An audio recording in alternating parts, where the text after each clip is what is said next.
Good afternoon, everyone. On the part of DMP 17th day, okay, DMP లో భాగంగా 17వ రోజు daily mains and films practice session. Okay, particularly mains writing session. Yesterday I gave you 3 questions. నిన్న నేను 3 questions ఇచ్చా.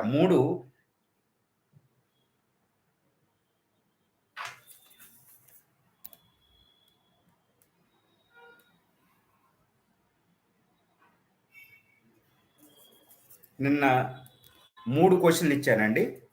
3 క్వశ్చన్లో 2 ఈనాడు editorial నుంచి, ఒకటి Hindu editorial నుంచి. ఎందుకంటే నిన్న ఎడిటోరియల్ పేజెస్ బాగున్నాయి, అందువల్ల sometimes very good editorials ఆ రోజున మనం వేయకూడదు అనమాట. ఓకేనండి. First question, look at the first question. As per WHO, world health organization recent declaration, COVID-19 is no longer a public health emergency of international concern. Discuss lessons our country shall learn from this pandemic in our century to face such future pandemics. ప్రపంచ ప్రకటన ప్రకారం COVID-19 అనేది ఇంకా ఏ పాత్రం ప్రపంచ ఆరోగ్య సంబంధ దుర్భిక్షం కాదు. అంతటి మహోద్రవం నుంచి భారతదేశం ఎటువంటి పాఠాలు నేర్చుకోవాలి. ఓకేనండి. నిన్న హిందూలో ఒక ఎడిటోరియల్ వచ్చింది, with COVID-19 over applying the lessons learned. Okay, ఇది వచ్చింది ఎడిటోరియల్. చాలా వెరీ కంటెంట్ అనేది చాలా రిచ్గా ఉంది, ఎనలిటికల్గా ఉంది, విశ్లేషణ పూర్వకంగా ఉంది అది. ఓకేనండి. ఇప్పుడు వరల్డ్ హెల్త్ ఆర్గనైజేషన్ January 30, 2020లో January 30, 2020 WHO, World Health Organization, declared the COVID-19 as a world pandemic of public health emergency of international concern. January 30, 2020 world health ప్రపంచ ఆరోగ్య సంస్థ వుహాన్ వైరస్ ఆధారంగా చేసుకుని, వుహాన్లో స్ప్రెడ్ అయింది, చైనాలో స్ప్రెడ్ ఆధారంగా చేసుకుని అది పాండమిక్ COVID-19కి ఒక పేరు పెట్టి అది ప్రపంచంలోనే అతి తీవ్రమైన ప్రపంచ దుర్భిక్షం, ప్రపంచం ఆందోళన వ్యక్తం చేసే ఒక పబ్లిక్ హెల్త్ ఆరోగ్య సమస్య అని డిక్లేర్ చేసింది. అది May 5, 2023 వరకు. Okay, since 30th January 2022 up to May 5th 2023 it had been there as a public health emergency of the international concern. ప్రపంచ ఆరోగ్య సంబంధమైన అతి తీవ్రమైన సమస్యగా అది ఉందన్నమాట. ఎన్ని రోజులంటే 1190 రోజులు. ఈ 90 రోజుల్లో మన ఇండియాలో ఏం జరిగింది అదే మనకు కావాలి ఇప్పుడు. వుహాన్ వైరస్ చైనాలో ఒక సిటీ నుంచి వ్యాపించి ప్రపంచం అంతా వెళ్ళిపోయింది. ఫస్ట్ యూరోప్ వచ్చింది, తర్వాత నార్త్ అమెరికాకి వెళ్ళిపోయింది. ప్రపంచంలో అన్ని దేశాలని, అంటే no exception, it affected almost all nations irrespective of rich, poor and across all continents. అన్ని కాంటినెంట్స్ని ఇది ప్రభావితం చేసింది. ఓకే, ఫస్ట్ వేవ్లోనే ఇది యూరోప్ కేంద్రంగా చేసుకుంది, చైనా యూరోప్ని కేంద్రం చేసిన తర్వాత ఫస్ట్ వేవ్లోనే north America, especial united states of America is shivered. Europe చిగురుటాకులో వణికిపోయింది. United states of America, richest country of the earth, most powerful country of the earth. So most powerful rich countries, OECD countries like Italy, Germany, Britain, such a countries were also adversely affected because of this COVID-19 first wave. ఈ first వేవ్లో India ఏంటంటే కొంచెం skip చేసింది. India successfully avoided first wave to a great extent because of the lockdown, world's largest lockdown.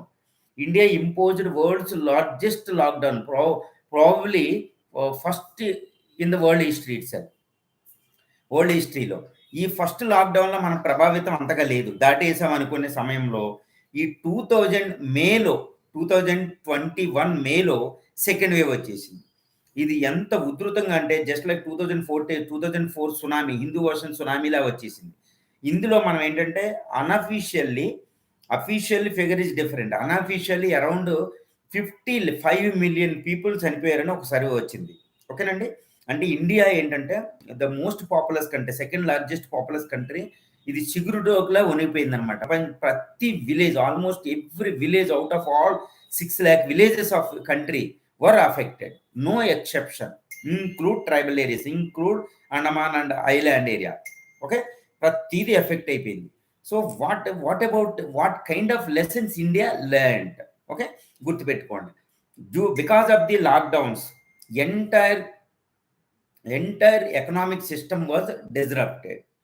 Come to halt, grinding halt. Economic system ఏంటంటే ఈ wheel అనేది ఆగిపోయింది, ఎక్కడిదక్కడ ఆగిపోయింది. ఈ ఆగిపోయేటప్పటికి except agriculture, rural areas, almost all sectors completely stopped. India for first time in its independent history registered -7% of growth rate, -20% growth rate register చేసింది. -7.5 వస్తుంది. సో అంత minus growth rate first register చేసింది. India is the world's fastest growing economy, suddenly stopped its growth process and plunge to -7% of growth రేట్కి వెళ్ళిపోయింది. So it indicate that every sector were adversely affected except to a great extent this rural agrarian sector. Okay, the most important other aspect is social disruption. Economy అన్ని sector effect అయింది, simple. And other thing is social disruption. ఎక్కువ మనం చెప్పొద్దు ఇక్కడ. Social disruption means especially migrating, వలస కార్మికులు. According to 2011 census, okay, there were around 45 crore north American population, equivalent to 45 crore internal migration is there, అంతర్గత వలసలు. వీళ్ళందరూ ఎక్కడోళ్ళు అక్కడే వెనక్కి రావాల్సి వచ్చింది. ఇండియాలో every mode of transportation was stopped immediately after the declaration of the lockdown. That was sudden almost. Okay, అయిపోయిన తర్వాత ఈ వలస కార్మికులు ఎక్కడోళ్ళు అక్కడ స్టే చేయడానికి there was no condition, there was no food condition, there was a fear about their families in their home towns, home villages. అందువల్ల వాళ్ళు ఏంటంటే by walk they started to come back to their native respective villages. అది వచ్చేసేటప్పటికి India అంతా 45 కోట్ల మంది నడవడం ప్రారంభించారు అక్కడికక్కడ. ఇది అంతర్జాతీయంగా అతిపెద్ద న్యూస్ అయిపోయింది. Many people suffered, many people lost their lives while walking, not because of the COVID, because of the lack of food, starvation, etc. Okay, social disruption completely, miseries, pain. Okay, ఎక్కడికక్కడ ration లేవు, ఏమీ లేవు, complete disruption అనమాట. Socially economic complete disruption, politically social complete disruption. Okay, there is no law and order, వాళ్ళని ఎవరిని control చేయలేరు. Okay, ఇంత భయంకరమైన సిచ్యువేషన్ ఇండియా ఫేస్ చేసింది. It may be probably unprecedented in Indian history itself. మన భారతదేశ చరిత్రలో చూస్తే ఇది అంత దుర్భిక్షం మనం ఎప్పుడు చూసుండం. అది కూడా ఇంత మోడర్న్ పీరియడ్, ఇంత కమ్యూనికేషన్, ఇంత టెక్నాలజీ ఉంది. So these are the lessons. ఎందుకు వచ్చింది అంటే India was not prepared to face such a once in a century disease. శతాబ్దానికి ఒక్కొక్కసారి నేను ఉంటానంటూ వచ్చే ఒక వైరల్ డిసీజ్ని తట్టుకునే అంత సామర్థ్యాన్ని భారతదేశం డెవలప్ చేసుకోలేదు. హెల్త్, ఎకనామికల్ అండ్ పొలిటికల్లీ మనం ఏ విధంగా కూడా కంప్లీట్లీ అన్ప్రిపేర్డ్ అనమాట. ఏ విధంగా ప్రిపేర్ అవ్వలేదు. అందువల్ల సడన్గా వచ్చిన ఈ సునామీని మనం తట్టుకోలేకపోయాం. So around 50 lakh people were died. Okay, death at all officially also lakhs, around 1 million వచ్చేసింది. సో దీన్ని ఇంత అనమాట. These are the lessons. ఈ లెసన్స్ మనం ఏం నేర్చుకోవాలంటే ఈ వరల్డ్ హెల్త్ ఆర్గనైజేషన్ చెప్తుంది ఎలాంటి డిసీజెస్ అనేవి we may face so many diseases in the coming decades.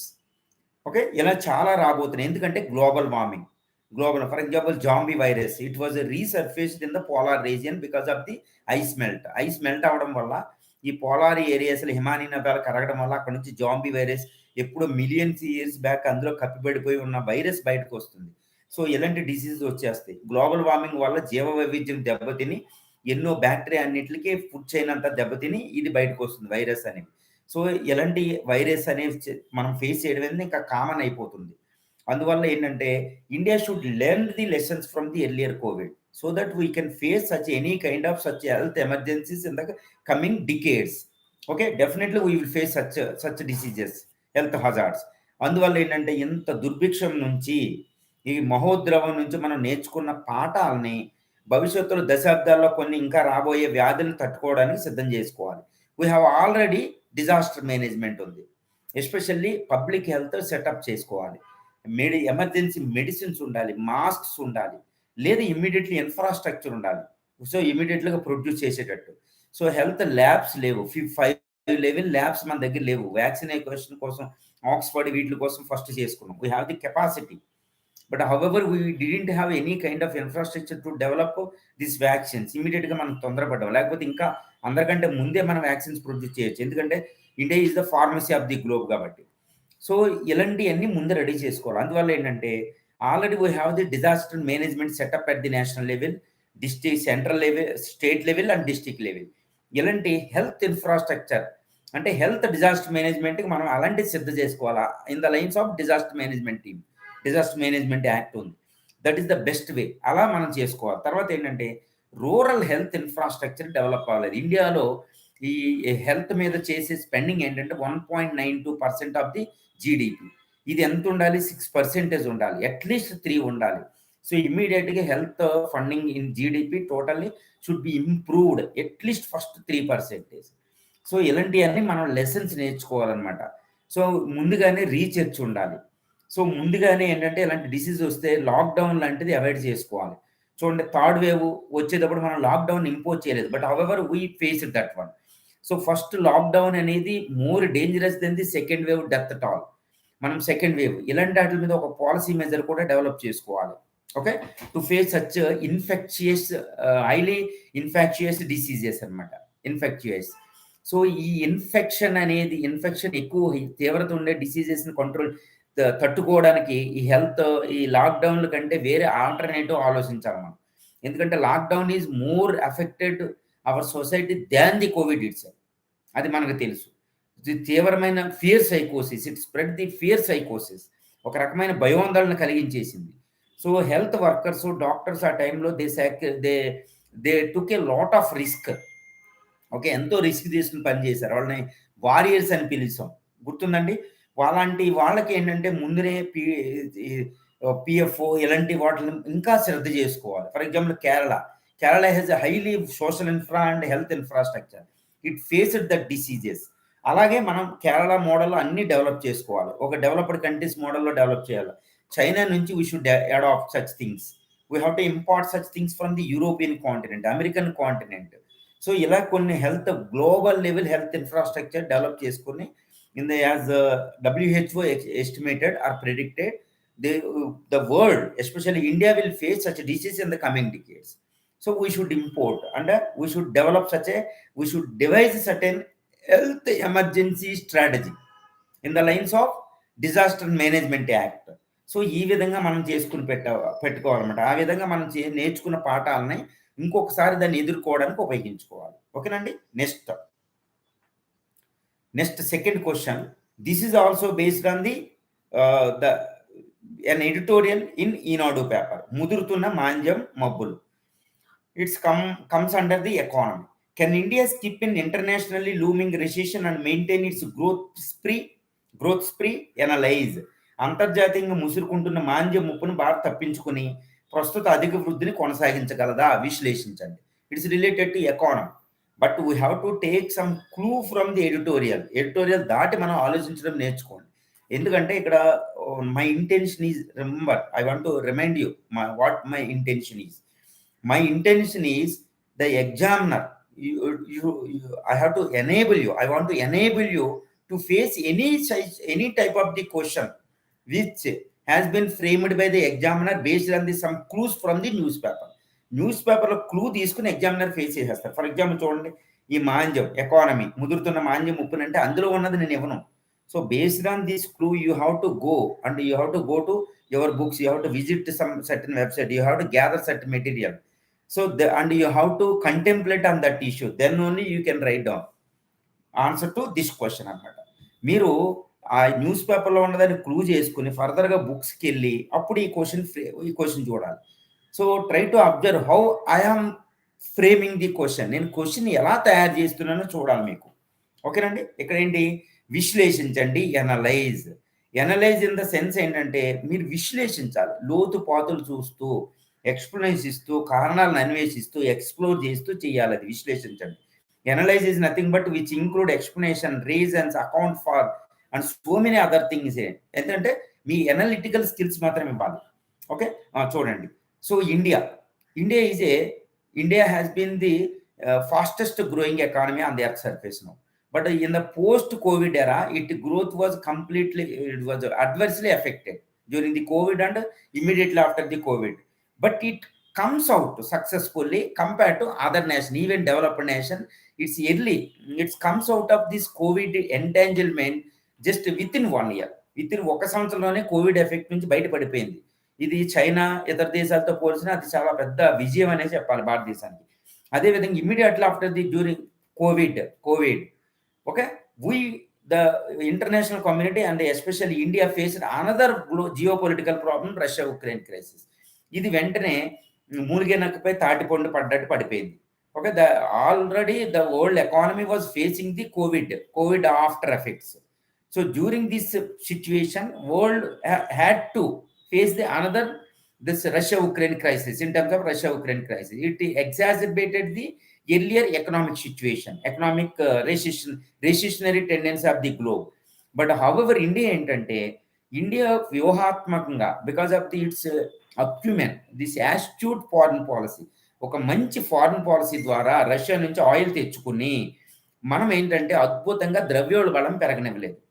Where France, Britain, US, in across the globe, we have observed that increasing the inflationary tendencies and protests, and recessionary tendency. Even UK, US, Japan, in every country, we can see that inflationary tendency, includes to some extent, include in China as well. Sri Lanka, ivaithe collapse అయిపోయింది. Okay, దివాళా తీసేసింది, bankruptcy. Okay, however, India successfully faced and maintained its growth rate. But however, in the long run essayist కూడా చెప్తున్నారు మీకు, in the long run ఈ Russia geopolitical problem it will be there even in the coming decades or coming years also. అది subside అయ్యే అవకాశం లేదు. ఈ Russia Ukraine crisis ఇంకా అది ఎక్కువ అయ్యే ప్రమాదమే ఉంది. అర్థమైందండి? అంటే inflationary tendency will continue. Okay, will be unabated. So ఇంకోటి జియోపొలిటికల్లీ ఇది సౌత్ చైనా సీలో చైనా మేన్యూవరబిలిటీ కూడా ఎక్కువ అవుతుంది, అసెప్టివ్నెస్. సో ఇది ఒకటి. సో ఈ ఎఫెక్ట్ గ్లోబల్ ఎకానమీని రెసిషన్లోకి దించేస్తుంది. ఈ దించడం వల్ల India will be affected. Definitely India will also be affected, though we have faced it, though we are receiving good oil from the Russia etcetera, though we received the good investments from other across the globe. So we have to face, it is inevitably we have to face this recessionary tendency, because our exports will be affected, our imports will be affected. So India is also one of the major exporting country. So aa vidhanga affect avutundi. We will receive less remittances, that will be very effective, that is playing great role in the reducing the current account deficit. So ee vidhanga India has to face it. These are skip cheyalevu. అందువల్ల ఇది తప్పించుకుంటుందా? However though we have face certain kind of recession, India అనేది avoid చేయగలుగుతుంది. ఎందుకంటే India has the inherently India has the great strength. India యొక్క సామర్థ్యం అనమాట, అంతర్గత సామర్థ్యం. అవేంటి? డెమోగ్రఫిక్ డివిడెండ్, ఓకే, జనాభా లాభం ఒకటి. Next 2 India's strong domestic market.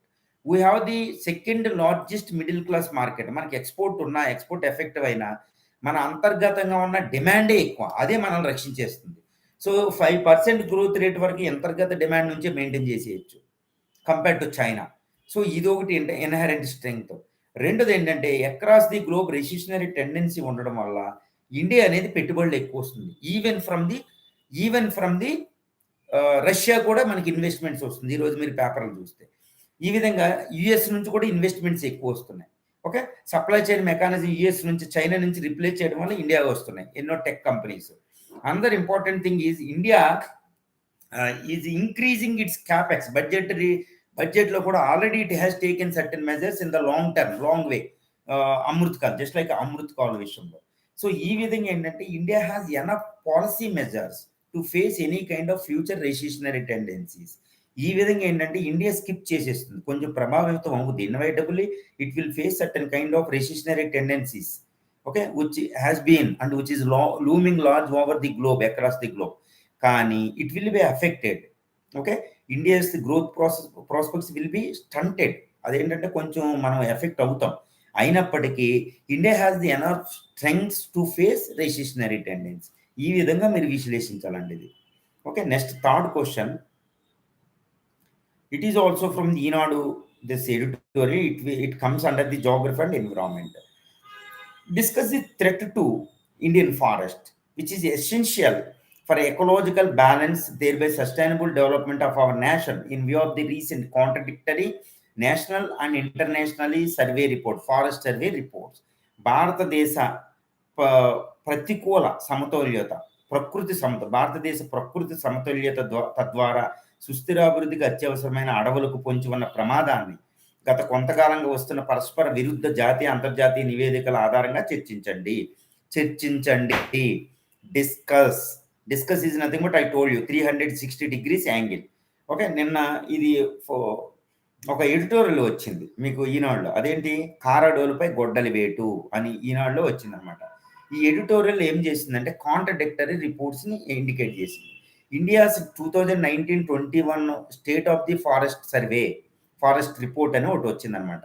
భారతదేశం అడవుల స్థితిగతులపై ఒక రిపోర్ట్ వచ్చింది 2019-21. దాని ప్రకారం ఏంటంటే ఇండియాలో 1,01,540 చదరపు కిలోమీటర్లు అడవులు పెరిగినాయి వచ్చినాయి. అంటే ఏంటి, 1.54 lakh హెక్టార్స్ అడవులు పెరిగినాయి అని వచ్చింది. కానీ ఒక బ్రిటన్ నుంచి ఒక రిపోర్ట్ వచ్చింది.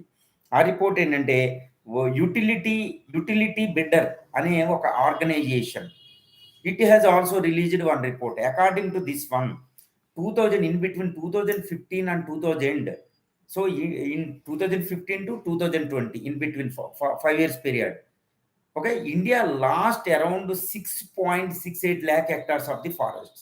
It is contradicted to India's state of the forest report. World report ఏమో తగ్గుతాయి అని చాలా తగ్గినాయి అని చెప్తే, అది కూడా ప్రపంచంలో రెండో అతిపెద్ద తగ్గింపు ఇది బ్రెజిల్ తర్వాత. కానీ ఇండియాలో state of the forest report ఏంటంటే 1,540 చదరపు కిలోమీటర్లు అడవులు పెరిగినాయి అని వచ్చింది. ఎందుకు ఈ కాంట్రడిక్టరీ అంటే, it didn't take into account, India state of the forest report didn't take into account the decreasing the intensity of the forest, thickness of the forest. అదేంటంటే ఈ థిక్నెస్ ఆఫ్ ది ఫారెస్ట్ తగ్గడాన్ని కూడా took into account, అది అమల్లోకి తీసుకుంది. అందువల్ల both reports are correct. But the thing is, Indian report కొంచెం faulty. ఏదంటే థిక్నెస్ తగ్గడం తీసుకోలేదు, దాన్ని సాంద్రత, కానీ ఇది సాంద్రత తగ్గడం తీసుకుంది. So actually India's population is growing, still it is growing. India's economy is growing, it is at the cost of environment, especially at the cost of the forest. So ఈ టైంలో అడవులు పెరిగినాయి అనడం తప్పే. సో మీడియన్ ఫారెస్ట్ అని ఒకటి ఉంటుంది, రోడ్ల మధ్యలో వేసే ఫారెస్ట్, సోషల్ ఫారెస్ట్, వీటిలో చెట్లు పెరగడం నిజమే, కానీ ఫారెస్ట్ అనేది తగ్గినాయి. So whatever that reason, but forests are facing the threat అనేది మాత్రం నిజం ఉంది. సో ఫారెస్ట్ అడవులు అనేది తీవ్రమైన ముప్పుని ఎదుర్కొంటున్నాయి భారతదేశంలో అనే దాన్ని మాత్రం 2 రిపోర్ట్లు చెప్పినాయి. కాబట్టి ఏంటంటే India should take the measures. So మనం ఇక్కడ ఏం చెప్పాం, ఇలా విశ్లేషించుకోవాలన్నమాట. ఈ ఆర్టికల్ ఇదేంటి, చర్చించండి. 2 రిపోర్ట్లు కాంట్రాక్ట్, పరస్పర వైరుధ్యంగా కనిపిస్తున్నాయి, కానీ 2 రిపోర్ట్లు కూడా ఫారెస్ట్ అనేది ముప్పుని ఎదుర్కొంటుందని చెప్పింది. కాబట్టి మనం ఎటువంటి మెజర్స్ తీసుకోవాలి, ఇదేంటంటే ఇక్కడ మీకు వివరణ ఇచ్చాం. ఈ సుస్థిర అభివృద్ధికి అవసరం ప్రకృతి సమతుల్యత, తద్వారా సుస్థిర అభివృద్ధికి. Okay, ecological balance, thereby sustainable development, for which the forest are essential, the growing forest are especially. భారతదేశంలో ఇప్పుడు ప్రస్తుతం 24% ఫారెస్ట్స్ ఉన్నాయి. ఓకే, ఇది 33 ఉండాలి టు మెయింటైన్ ఎకలాజికల్ బ్యాలెన్స్. ప్రకృతి సమతుల్యత 33% ఫారెస్ట్లు ఉండాలి, కానీ 24% ఉన్నాయి మన భూభాగంలో. అందువల్ల ఏంటంటే ఇప్పుడు మనం అమలు పరుస్తున్న పథకాలు అనేవి ఫారెస్ట్లు పెంచడానికి సరిపోదు, ఇంకా తీవ్రతరం చేయాలి.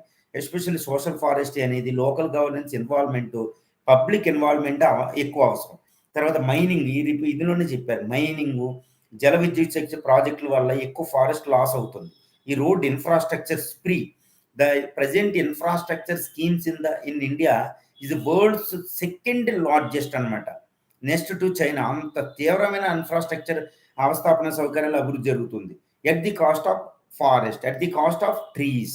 అందువల్ల ఏంటంటే ఈ కంపెన్సేటరీ ఫారెస్ట్ స్కీమ్ అనే దాన్ని ఎక్కువగా అమలుపరచాలి. అంటే ఒక చోట ఫారెస్ట్ నాశనం అవుతుంది అనుకోండి, for example Andaman Nicobar, greater Nicobar project కడుతున్నాం, 1 million ట్రీస్ని కొట్టేస్తాం. ఇప్పుడు వాటిని వేరే చోట పెంచాలి.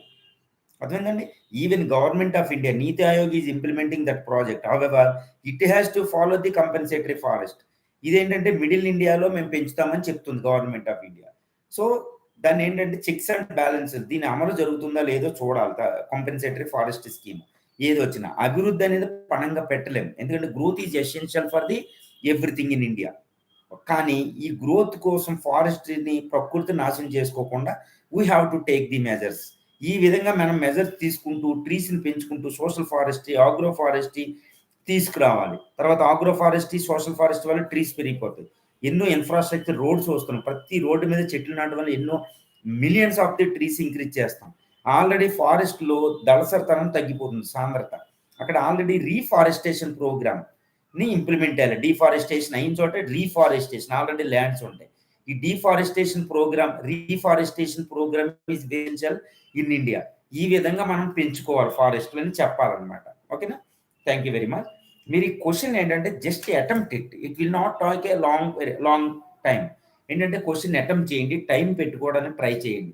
ప్రతిరోజు క్వశ్చన్స్ ప్రాక్టీస్ చేయకుండా ఈ ప్రాక్టీస్ ఎక్స్పర్టైజ్ రాకుండా మన ఫిలిమ్స్ అయినా వ్యర్థమైపోతుంది. సో అదేవిధంగా ఫిలిమ్స్ మీద కాస్త కాన్సన్ట్రేషన్ చేయండి.